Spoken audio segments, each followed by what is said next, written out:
Diberitahukan bahwa adzan zuhur pada Jumat kali ini pada pukul 11.49 waktu Indonesia bagian barat. Jemaah Al-Furqan rahimahumullah yang akan bertindak selaku khatib dan imam yang terhormat Bapak Dr. Haji Tafal Sukayat MAG, Wadi Saudara Ridwi Abu Beranas. Kami informasikan laporan keuangan mingguan atau kas harian saldo kas 9 Mei 2024 sebesar Rp45.614.633. Infak Jumat tanggal 10 Mei 2024 sebesar Rp3.883.400. Infak digital sebesar Rp1.339.587. Jumlah pemasukan terkumpul sebesar Rp50.537.620. Saldo kas tanggal 16 Mei 2024 sebesar Rp50.537.620. Demikian laporan keuangan mingguan Masjid Al-Furqan Ubi disampaikan, dan kami ucapkan ajarakallahu fima a'taita wa barakallahu fima abqaita. Semoga Allah Subhanahu wa taala melangsungkan pahala atas rezeki yang telah diinfakkan, dan semoga Allah Subhanahu wa taala memberkahi dan melipat gandakan rezeki yang tersisa. Amin ya rabbal alamin. Selanjutnya kami persilakan kepada jemaah berkenan mengisi dan mengedarkan kotak infak yang telah kami sediakan, serta DKM Al-Furqan Ubi menyediakan layanan zakat, infak, dan sedekah digital dengan cara memindai barcode yang tersedia dalam banner dan kotak infak yang disiapkan. Jemaah Al-Furqan rahimahumullah, DKM Al-Furqan Ubi mengundang jemaah Masjid Al-Furqan dan Sivitas Akademika Ubi untuk hadir dalam acara kajian ba'da sholat subuh dengan jadwal sebagai berikut. Sabtu 18 Mei 2024 dengan kajian tafsir Al-Quran. Senin 20 Mei 2024 dengan kajian tafsir Al-Ahkam. Selasa 21 Mei 2024 dengan kajian bimbingan konseling Islami. Rabu 22 Mei 2024 dengan kajian akidah akhlak. Kamis 23 Mei 2024 dengan kajian tafsir Al-Mawdu'i. Jumat 24 Mei 2024 dengan kajian sosial budaya Islam. Juga kami mengundang jemaah sekalian untuk hadir pada Ahad pagi dengan kajian keislaman ba'da subuh setelah haid bersama Bapak Profesor Dr. Haji Sofyan Sauri MPD pada bulan Dzulqa'dah 1445 Hijriah dengan tajuk kajian surah Hud ayat 112 dengan tajuk menggali makna nilai istiqomah sebagai upaya mewujudkan pribadi yang tangguh. Ya, insya Allah kajian akan dilaksanakan secara luring dan daring. Selanjutnya kajian rutin setiap hari Senin sampai dengan hari Kamis pukul 11.00 waktu Indonesia bagian Barat bersama Bapak Profesor Dr. Haji Idris Firdaus MAG dengan kajian tafsir sejarah Al-Quran berdasar urutan tertib asbabun nuzul, dan kajian Sahih Bukhari setiap hari Senin ba'da sholat asar bersama Bapak Dr. Heran Suparna MAG, serta kajian rutin diskusi wawasan keislaman setiap Kamis malam ba'da sholat maghrib bertempat di ruang utama Masjid Al-Furqan Ubi. Informasi lebih lengkap dapat dilihat di website islamicenter.upi.edu dan di akun Instagram @info_al-furqan_upi. Siddiqpur dan KWIHU Al-Furqan ITC Ubi akan menyelenggarakan perjalanan umroh keberangkatan tanggal 31 Juli 2024. Untuk informasi pendaftaran bisa mendatangani Sekretariat Al-Furqan Ubi setiap hari jam kerja pukul 8.00 sampai dengan pukul 15.00 waktu Indonesia bagian Barat. Himbauan kepada anak-anak bahwa selama khotib sedang berkhutbah agar menyimak dan tidak mengobrol. Untuk pendamping anak-anak sekolah SD dan SMP untuk mengawasi anak didiknya dan kepada jemaah dewasa lainnya untuk bersedia duduk di antara anak-anak sekolah, serta untuk pengunjung di sela-sela tidak menghalangi jalan jemaah, tidak mengobrol ataupun berisik, dan tidak bercampur laki-laki dan perempuan. Bagi jemaah yang membawa alat komunikasi handphone ataupun sejenisnya, dimohon untuk sementara waktu dinonaktifkan atau dimode senyapkan demi menjaga kekhusyuan sholat Jumat berjamaah, dan tidak diperkenankan mengeluarkan suara ataupun mengobrol ketika khotib berkhutbah. Demikian dan terima kasih kepada Bapak Khotib kami persilahkan. Wassalamualaikum warahmatullahi wabarakatuh.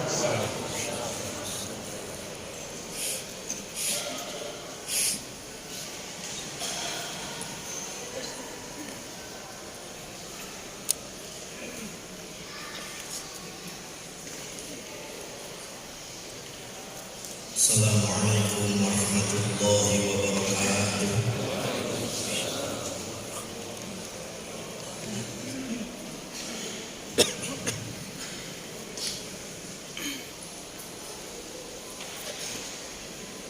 Allahu Akbar, Allahu Akbar.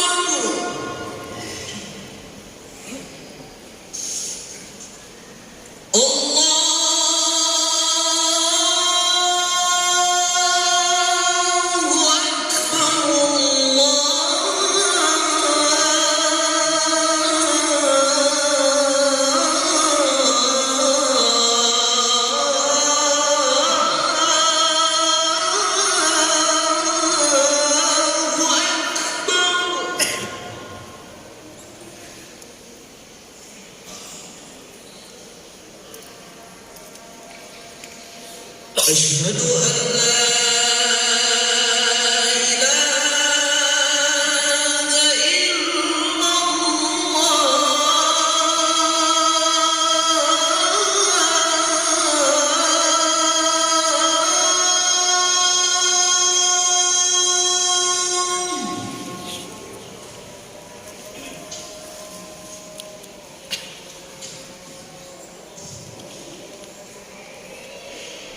أشهد أن لا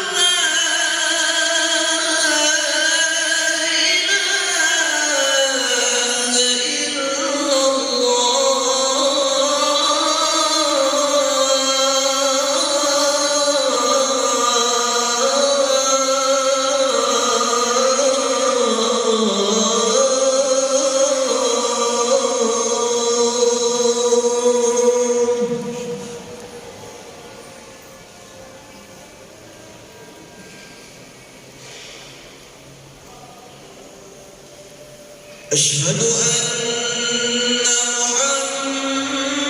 محمدًا رسول الله.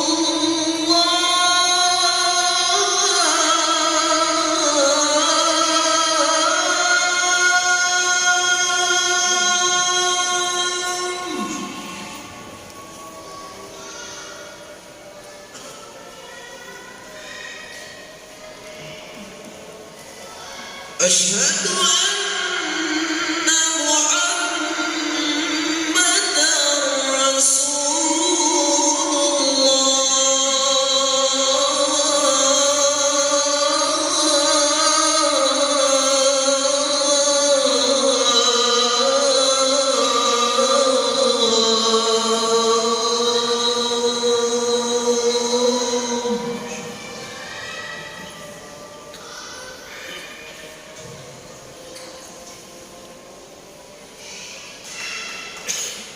حي على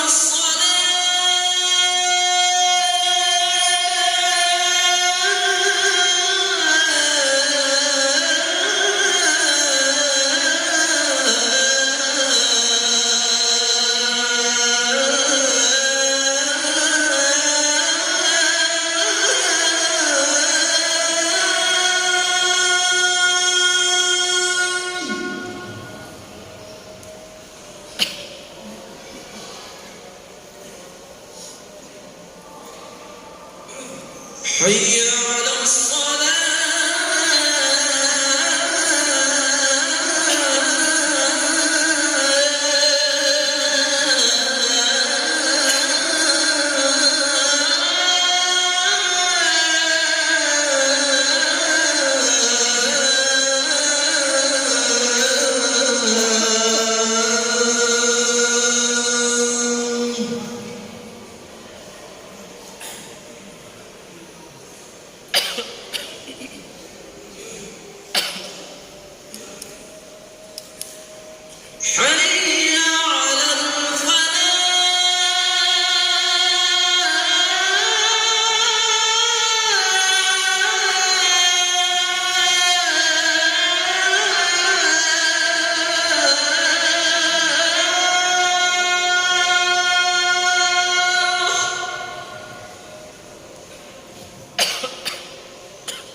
Alhamdulillahi Rabbil Alamin. Asyhadu an la ilaha illallah al-malikul haqqul mubin. Wa asyhadu anna sayyidana wa maulana Muhammadan abduhu wa rasuluh shadiqul wa'dil amin. Allahumma shalli ala sayyidina wa maulana Muhammadin wa ala alihi wa sahbihi ajma'in. Fa ya ibadallah, usikum wa iyaya bitaqwallah la'allakum minal 'abidinal faizin. Qala Allah ta'ala fil Qur'anil Karim wa huwa asdaqul qailin. A'udzu billahi minasy syaithanir rajim. Ya ayyuhan nasu 'ubudu rabbakumul ladzi khalaqakum wal ladzina min qablikum la'allakum tattaqun. Hadirin sidang Jumat yang dirahmati Allah Subhanahu wa taala. Mengawali khutbah ini, khatib berwasiat untuk diri pribadi serta mengetuk rasa seluruh sidang Jumat agar sama-sama meningkatkan kualitas takwa kehadirat Allah Azza wa Jalla dengan sebenar-benarnya takwa, dengan melaksanakan segala perintah Allah dan menjauhi segala yang dilarang Allah Subhanahu wa taala. Sebagaimana kita ketahui bersama, manusia-manusia yang mempelajari Islam sebagai sebuah ajaran sedikitnya ada 3 kategori. Kategori yang pertama, mempelajari Islam untuk diyakini dan diamalkan. Tipe yang kedua, mempelajari Islam sebagai objek kajian sehingga menjadi ahli Islam tetapi dia bukan muslim. Tipe yang ketiga, yang mempelajari Islam tetapi fokus ingin menemukan kekeliruan Islam dari sisi ajaran. Itulah yang disebut dengan orientalis.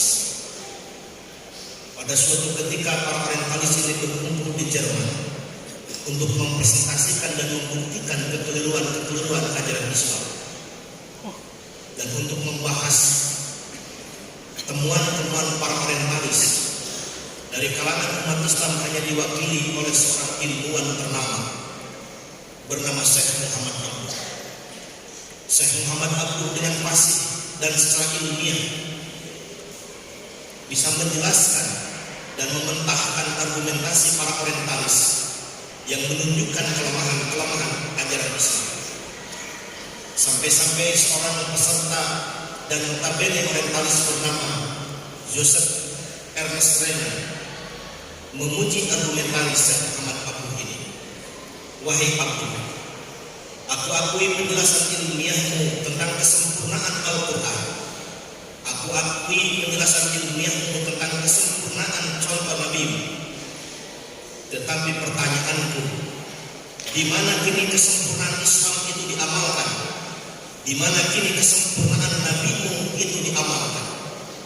Syekh Muhammad Abduh yang terkenal cerdas tidak mampu menjawab pertanyaan dari filosof Renan ini, sehingga tertunduk malu dan berinak air mata.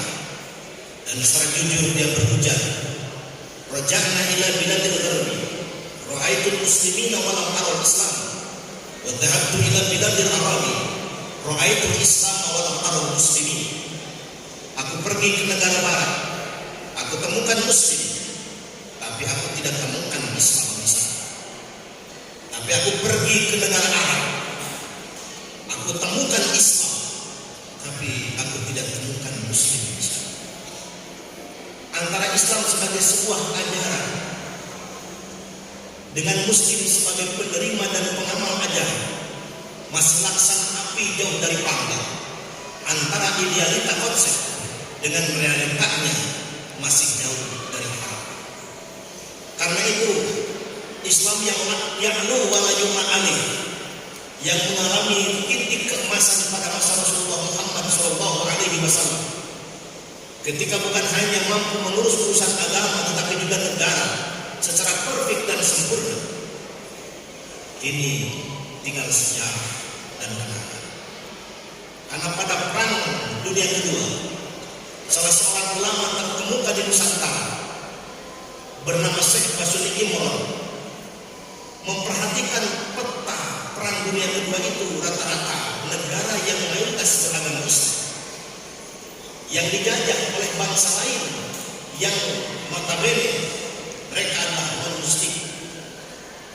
Lalu beliau merenungkan termasuk di Nusantara ini, mengapa umat Islam yang banyak, konsep Islam yang sangat baik ini tidak mampu menunjukkan kehebatannya mengusir para penjajah pada perang dunia kedua. Dan beliau merenungkan pertanyaan ini, tidak menemukan jawabannya, lalu berkirim surat. Surat ini diterima oleh Syekh Rasyid Ridho. Oleh Syekh Rasyid Ridho, surat ini dilanjutkan ke Syekh Arsalan. Dan Syekh Arsalan menjawab dengan baik pertanyaan penting dari imam besar kerajaan Sambas ini. Dan jawaban dari Arsalan ini kini menjadi sebuah buku. Dan buku itu berjudul Limada Ta'akhkhara al-Muslimun wa limada taqaddama ghairuhum. Mengapa umat Islam tertinggal? Mengapa umat lain maju? Kesimpulan besar buku ini menyatakan umat Islam tertinggal karena meninggalkan ajarannya. Umat lain maju karena meninggalkan ajarannya. Ketika ajarannya yang keliru ditinggalkan, maka mereka mengalami kemajuan peradaban. Tetapi umat Islam dengan ajaran yang benar ditinggalkan, maka seperti yang diramalkan baginda Nabi, lalu tadillu abad, maka sesat selama-lamanya. Maka kekalahan Islam dari berbagai aspeknya hingga terpetakan dalam peta dunia, negara-negara terbelakang, negara-negara berkembang, sedikit saja negara maju, sampai hari ini datanya adalah negara mayoritas beragama Islam. Sedikitnya negara berkembang seperti Indonesia ini masih memiliki 5 kemiskinan.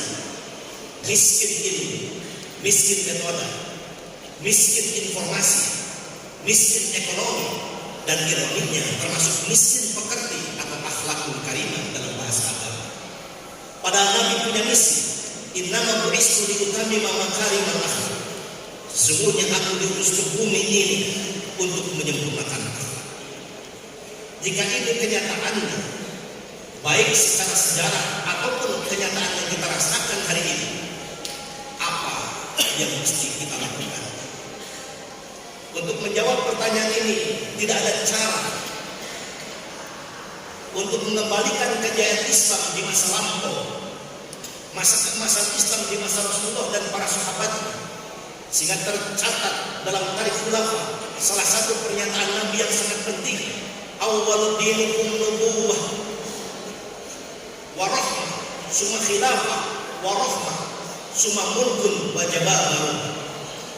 Awal agama kalian adalah kenabian dan rahmah, kemudian khulafah rasyidin dan rahmah, dan kemudian berupa dinasti-dinasti atau kerajaan-kerajaan, dan mulai ada kehancuran-kehancuran. Maka untuk mengembalikan kejayaan Islam tidak ada cara lain kecuali kembali kepada Al-Quran yang sudah teruji dan terbukti mampu mereformasi peradaban manusia dari peradaban jahiliyah menjadi peradaban Islamiyah, dari kondisi Arab biadab menjadi Arab yang beradab. Dan satu di antara ayat yang menginspirasi dan memotivasi untuk kemajuan itu Al-Quran, surah Al-Imran ayat 110. Untum khairu ummatin ukhrijat linnas. Kalian menjadi umat yang terbaik kalau melakukan beberapa ajaran Allah yang sangat penting. Dalam ayat ini sedikitnya ada 4 ajaran penting yang mesti kita implementasikan untuk mengembalikan kejayaan Islam lahir dan batin. Yang pertama, ukhrijat linnas.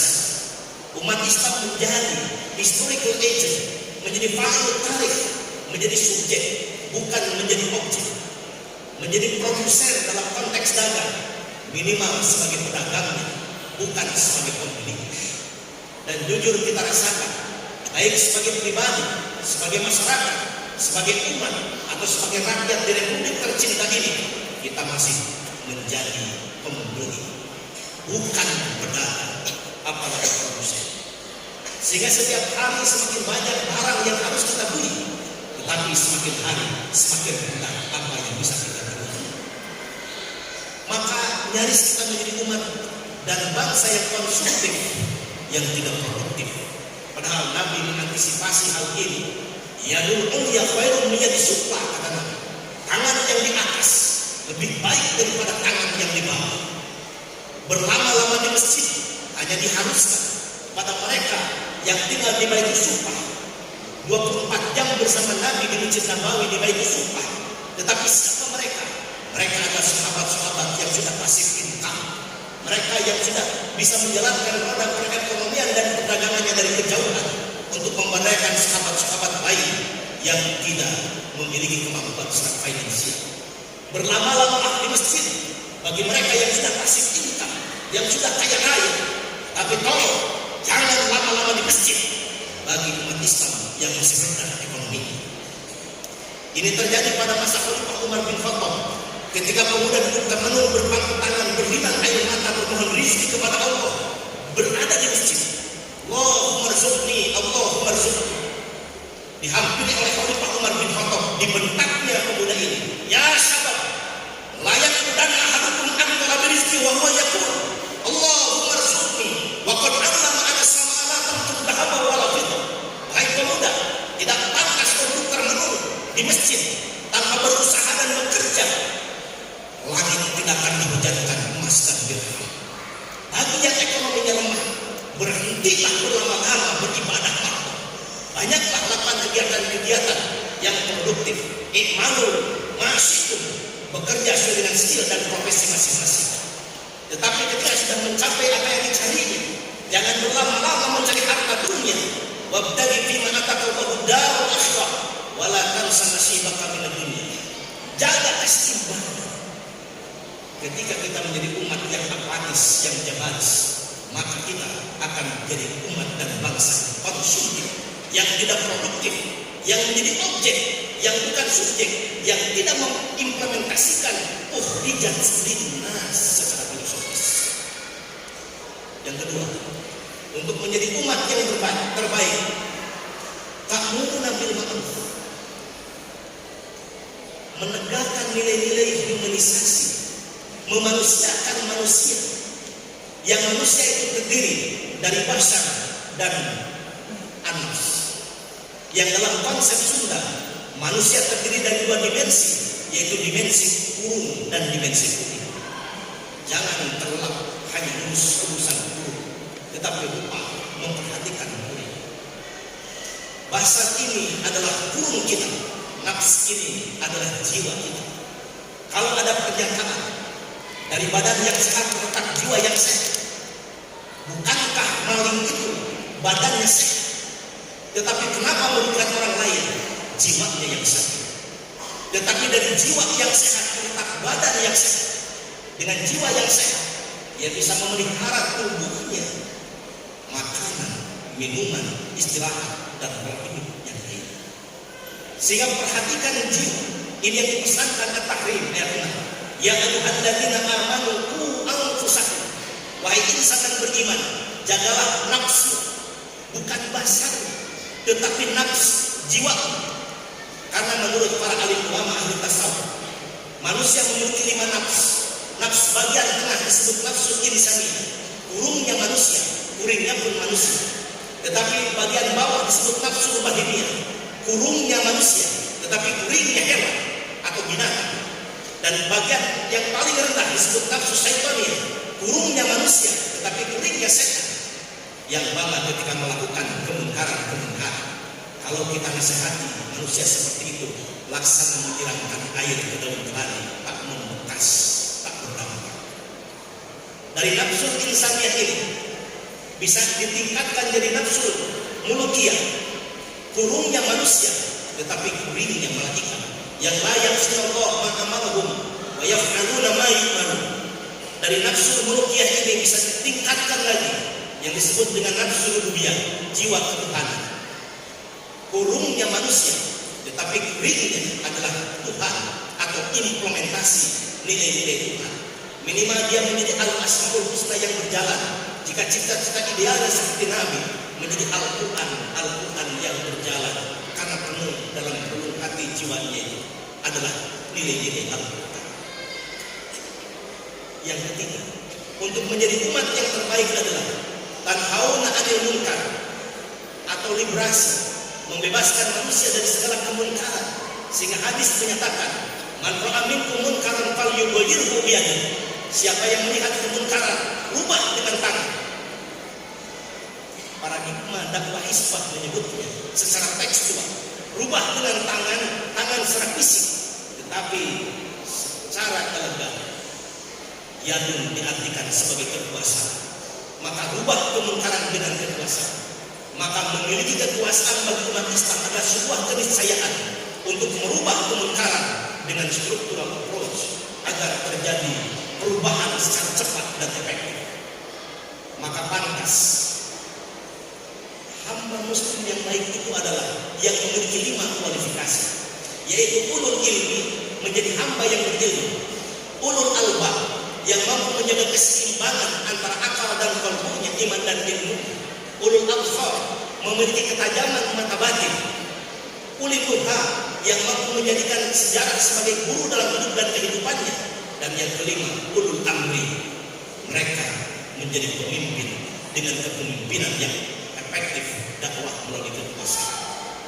Kalau tidak memiliki kekuasaan, fa'ilam yastati' fa bilisani, maka seluruhlah merubah kemungkaran dengan lisan, atau dalam ilmu dakwah disebut dengan tabligh, yang diinterpretasi oleh Ibrahim Imam dalam usul I'lanil Islami sebagai tajwidun nas bil akhbar sahihah wal ma'lumat salimah wal haqa'iq sabitah liyakun haqqaiman wal tifq, yang wujudnya ada 3, yaitu khitabah, merubah kemungkaran dengan pendekatan speaking, kitabah, merubah kemungkaran dengan upaya writing, dan iklan, merubah kemungkaran dengan broadcasting. Kalau tidak mampu, wabiqalbi, maka rubah kemungkaran dengan hati.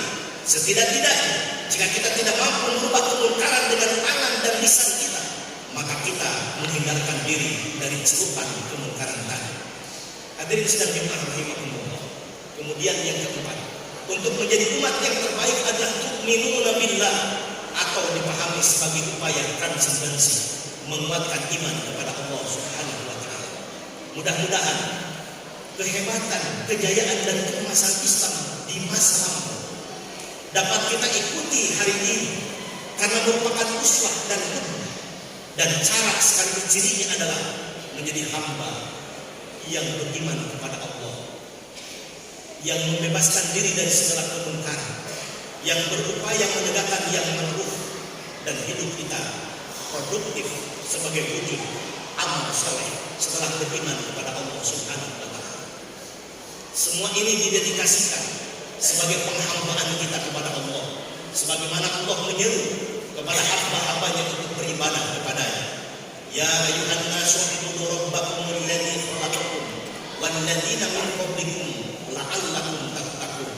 Semoga ibadah yang kita laksanakan sebagai gambaran ketakwaan kita kepadanya yang akan semakin dekat dan semakin mulia di sisi Allah Subhanahu wa taala. Amin ya rabbal alamin. Barakallahu li wa lakum bima fihi minal ayati wa dzikril hakim. Wa qur rabbi ighfir warham wa anta khairur rahimin.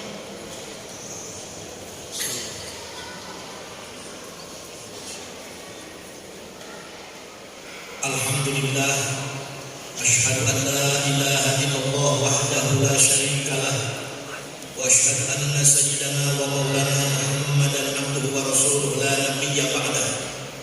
Allahumma shalli ala sayyidina wa maulana Muhammadin wa ala alihi wa sahbihi wa man wala. Fa ya ibadallah, usikum wa iyaya bi taqwallah la'allakum sa'idun fid dunya wal akhirah. Qala Allah Ta'ala fil Qur'anil Karim, a'udzu billahi minasy syaithanir rajim. Inna Allah wa malaikatahu yusholluna 'alan nabi ya ayyuhalladzina amanu shallu 'alaihi wa sallimu taslima. Allahumma shalli wa sallim wa barik amin ya rabbal alamin. Allahumma ighfir lil mu'minina wal mu'minat wal muslimina wal muslimat الأحياء منهم والأموات برحمتك يا أرحم الراحمين. ربنا ظلمنا أنفسنا وإن لم تغفر لنا وترحمنا لنكونن من الخاسرين. ربنا آتنا في الدنيا حسنة وفي الآخرة حسنة وقنا عذاب النار والحمد لله رب العالمين. عباد الله إن الله يأمر بالعدل والإحسان وإيتاء ذي القربى وينهى عن الفحشاء والمنكر والبغي يعظكم لعلكم تذكرون ولذكر الله أكبر.